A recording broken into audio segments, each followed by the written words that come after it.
નમસ્તે મિત્રો, આજે આપણે જોઈશું પાઠ 9 કદર. આ કદર એ એક લોકકથા છે. આ પાઠના લેખક છે દૌલત ભટ્ટ. મિત્રો, આ પાઠની અંદર મરાઠાના રઘોબા અને ગરણી ગામમાં વસતા વાલા કેસરિયાની વાત છે.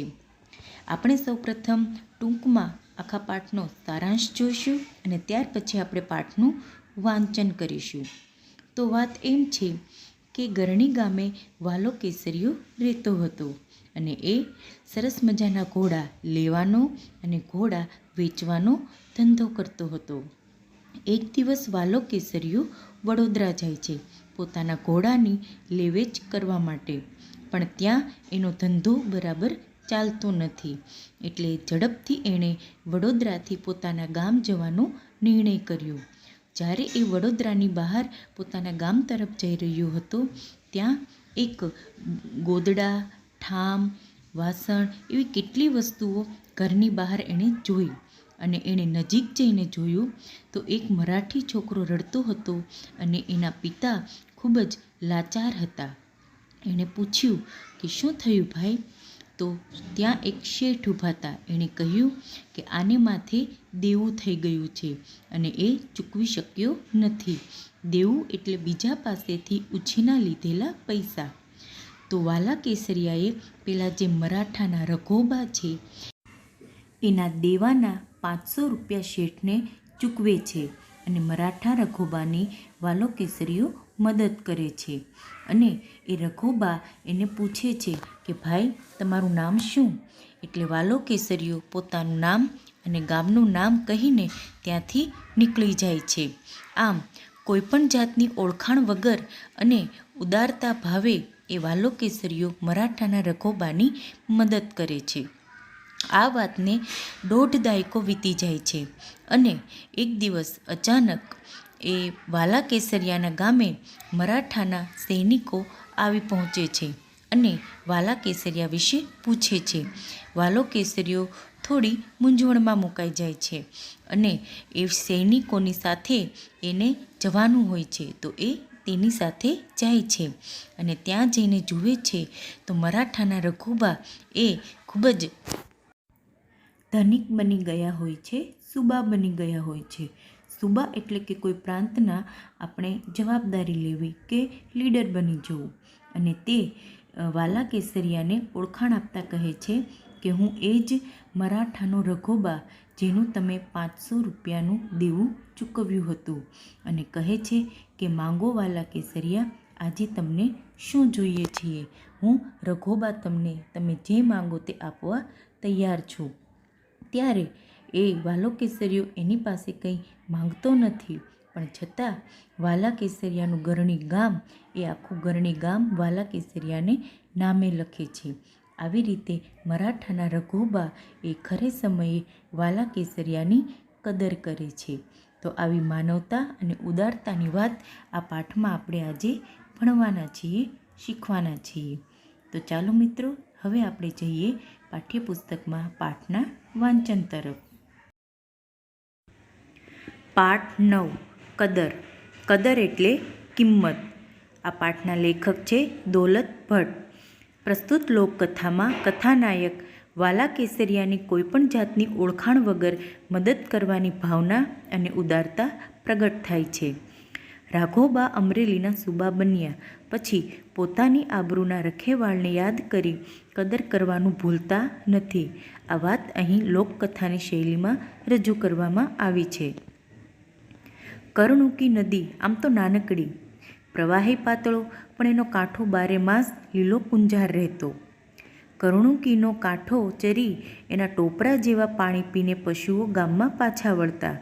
આવી રૂપકડી કરણુકીના કાંઠે ગરણી ગામ આવેલું છે. ગરણી ગામ તો ખોબા જેવડું, પણ એની રૂડપ ઉડીને આંખે વળગે એવી. ગામમાં વસનારા માણસો ઓલદોલ એટલે કે સારા, દિલાવર. તેમાં સૌ કરતાં સવાયો એક આદમી વાલો. આ વાલો એટલે જાતનો ચારણ. તેનો ધંધો ઘોડા વેચવાનો અને લેવાનો. નાનપણથી જ એને ઘોડા સાથે ભારે પ્રીત. અરબી, પંજાબી, કચ્છી અને કાઠિયાવાડી ઘોડાઓ વાલા કેસરિયાના તબેલામાં હણહણાટી કરે. આ વાલો કેસરિયો એક દી વડોદરામાં જઈને ઊભો રહ્યો. મીટ મંડાતા જ મન ઠરી જાય એવા ઘોડા જોઈને સૌ રાજી રાજી થતા. મીટ મંડાતા એટલે કે એક નજર સ્થિર કરવી. 1000 રૂપિયાની વાંસળી કેડીએ બાંધીને નીકળેલા કેસરિયાની વાંસળીમાંથી વાટ ખર્ચીમાં 500 તો વપરાઈ ગયા હતા. વાંસળી એટલે કે સિક્કા સાચવવાની પટ્ટાની નાની એવી કોથળી. અને વાટ ખર્ચી એટલે મુસાફરી દરમિયાન રસ્તે વાપરવા માટેના પૈસા. એક પણ ઘોડો ખપતો નહોતો. એની કિંમત સાંભળીને જ સૌ પાછા વળી જતા. વડોદરામાં વાલો કેસરિયો ઘોડા વેચવા તો ગયો, પણ એની કિંમત સાંભળીને કોઈ તેના ઘોડા ખરીદતું ન હતું. આખરે કેસરિયાએ વડોદરાને રામ કરીને ગરણી ભેગા થઈ જવાનો નિર્ણય કર્યો. વડોદરા ઉપર ભગવાન સૂરજદાદાના તેજ પથરાવા માંડ્યા છે. જાતવંત 5 ઘોડાઓને દોરીને વાલા કેસરિયાએ વડોદરાને વેગળું મૂકવા પગ ઉપાડ્યા. જાતવંત ઘોડા એટલે કે ઊંચી ખાનદાનવાળા અને સારા એવા ઘોડા. પાણીપંથા ઘોડાઓ અને પાછા વગર અસવારના. પછી એની ચાલમાં પૂછવું શું? પાણીપંથા એટલે કે નદીમાં અને પાણીમાં પૂર આવે એટલી ઝડપે ઘોડા દોડે. કેસરિયાએ એક ઘોડા ઉપર રાંગ વાળી. બાકીના 5 ઘોડાઓ એની ફરતા થનગનતા ચાલવા માંડ્યા. જાયદી ખજૂરની ફેશી જેવો વાન. હાથ મૂકો તો લપસી જાય એવી સુવાળી ચમકતી ચામડી. કાન સોરીને દોઢીએ ચઢાવતા. જાણે ભગવાનને ઘરેથી મલમલ ઓઢીને આવ્યા હોય એવા ઘોડાઓ રમતે ચડ્યા છે. વાલાનું મન આજે વડોદરા માથેથી ઉઠી ગયું છે. એટલે કે વડોદરામાં હવે એને મન રહ્યું નથી. જટ પોતાના ગામ ગરણી ભેગા થવા મનમાં અજંપો જાગ્યો છે. પણ ગરણી કાંઈ ઘોડાને ઘરે થોડું છે. વાટ ખર્ચીની વધેલી 500 રૂપિયાની વાંસળી કેડે બાંધી છે. પોતાની ખોરાકી અને ઘોડાના જોગાણની જોગવાઈ એમાં ભલી ભાંતિએ થઈ જશે એવી ધરપત હૈયામાં છે. ભલી ભાંતિએ એટલે સારી રીતે. ધરપત એટલે કે હૈયામાં હિંમત છે. વડોદરાની બહાર પગ દીધો ત્યાં તો એક ખોરડામાંથી ગોદડા, ઠામ, વાસણ, ઘરની નાની મોટી તમામ જણસોનો ઢગલો જાતે ભાળ્યો. 2 ડગલા આગળ હાલ્યો ત્યાં નાના છોકરાના કાળજા કંપાવે એવા કાળા બોકાસા સંભળાણા. કૂણા હૈયાવાળા વાલા કેસરિયાથી ઘોડાની લગામ તણાઈ ગઈ. તમાશો જોવા ટોળું ભેગું થયું હતું. ઘોડેથી ઉતરીને ટોળાને વિંધીને વાલો ઘરની લગોલગ જઈને ઊભો રહ્યો. જોતાં જ કેસરિયો મામલો પામી ગયો એટલે કે ઘટનાની જાણ એને થઈ ગઈ. લેણદારની ટાંપ ઉતરી છે. ગાભા ગોદડા ઠામ ઠીકરા ઠેબે આવતા હતા. યુવાન મરાઠાના મોં ઉપર મશ વળી ગઈ હતી એટલે કે લાચાર હતો, ચિંતિત હતો. ટાંપ લઈને આવનાર શેઠ ઉપર વાલાએ નજર ધ્રોબી અને સવાલ કર્યો. શેઠ, કેટલા રૂપિયાનું લેણું? આંકડો બોલો. ભાઈ, તારો મારક તારી રાહ જોવે છે, હાલતો થા, એવો જવાબ શેઠે આપ્યો. શેઠના અવાજમાંથી તિરસ્કાર છૂટ્યો. ફરી વાલો કેસરિયો શેઠને પૂછે છે, બાપ બોલો, કેટલાનું લેણું? આ છોકરાના આહુડા મારાથી જોવાતા નથી. શેઠનો મિજાજ તરડાયો. આવ્યો મોટો કેટલાનું લેણું, દાતારનો દીકરો. ખેસ ફંગોળતા શેઠે કહ્યું. ખેસ એટલે કે ખંભે નાખવાનું એક વસ્ત્ર. બોલ, રૂપિયા 500નું બિલ ભરવું છે? એક પળને બીજી પળે કેસરિયાએ કેડેથી વાંસળી છોડી મૂળાના પતિકા જેવા 500 ગણી દીધા.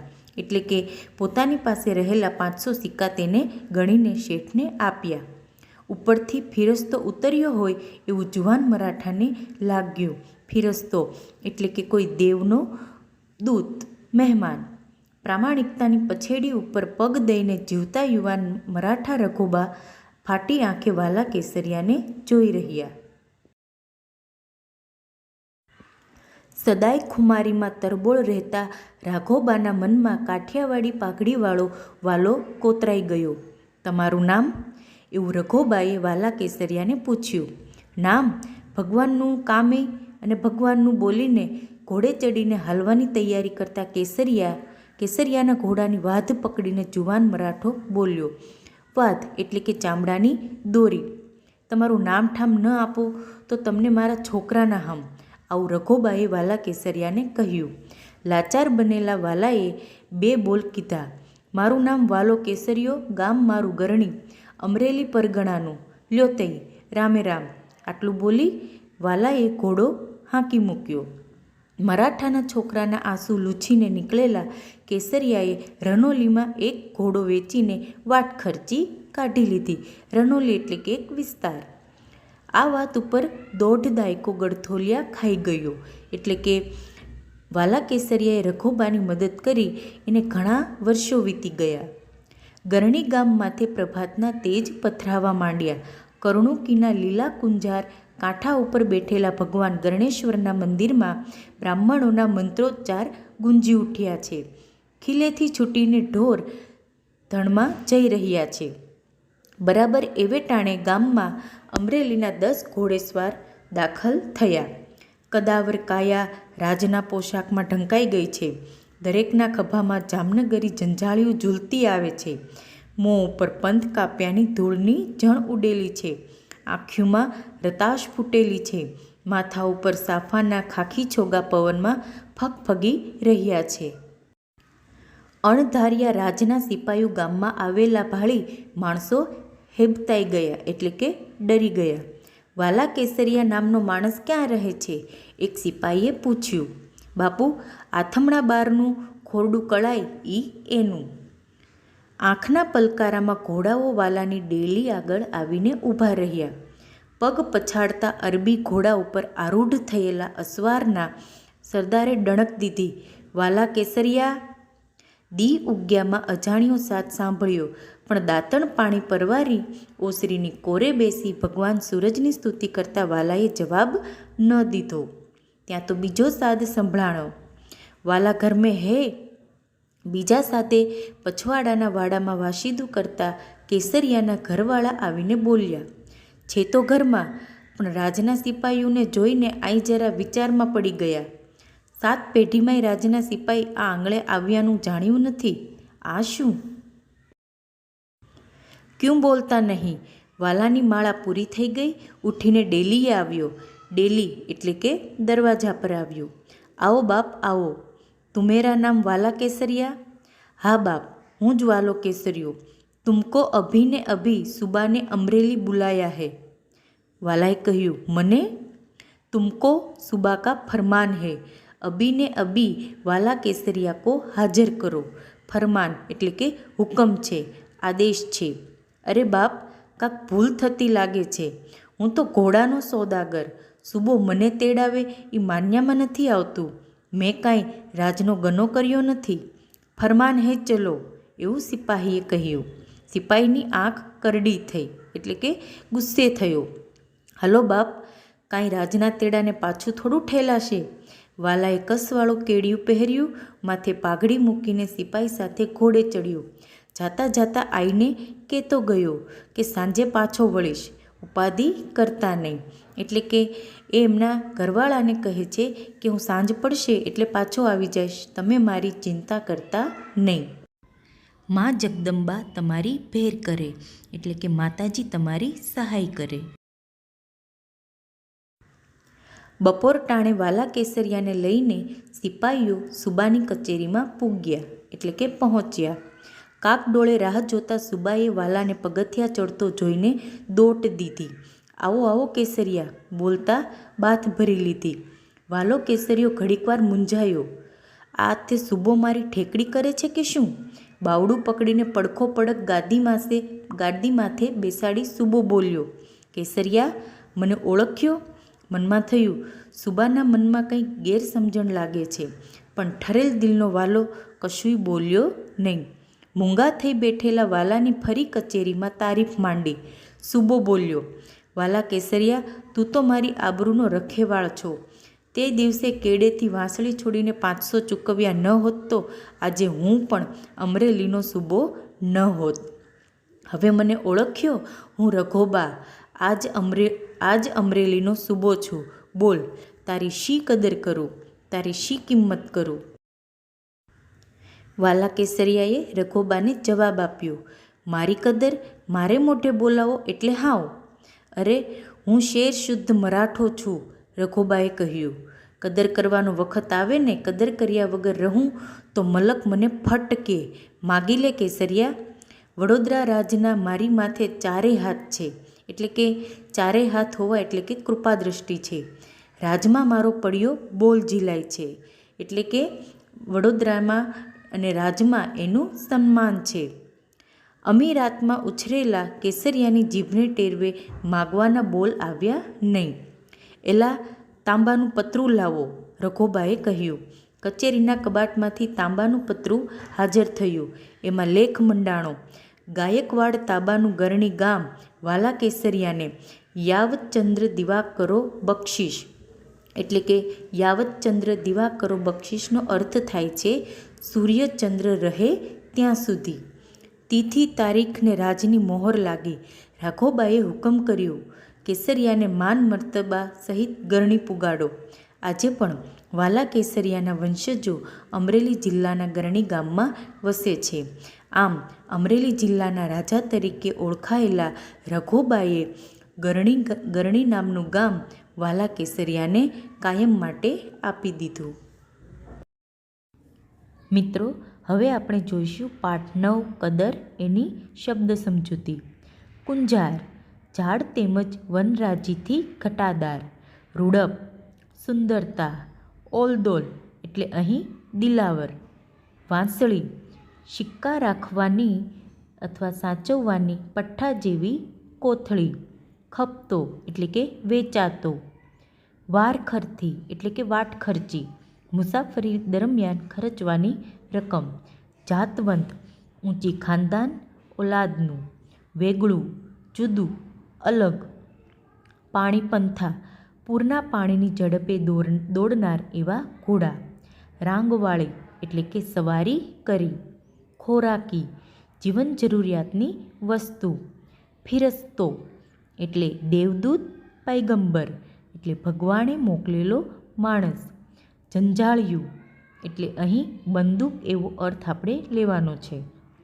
જોગાણ, ઘોડા, બળદ વગેરેને ખાવાનું અનાજ, ખાણ.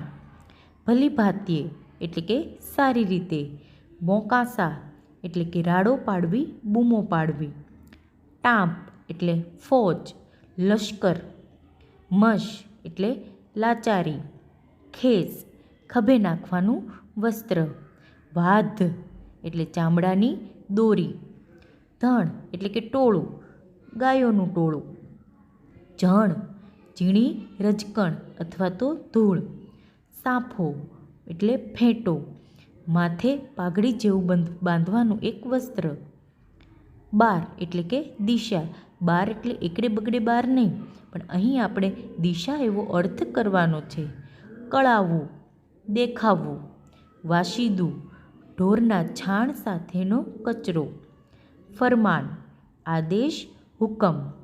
ગનો એટલે કે ગુનો, વાંક. ભેર, મદદ, સહાય. કસવાળું કેડિયું એટલે કે બટનને બદલે વપરાતી દોરીવાળું અંગરખું.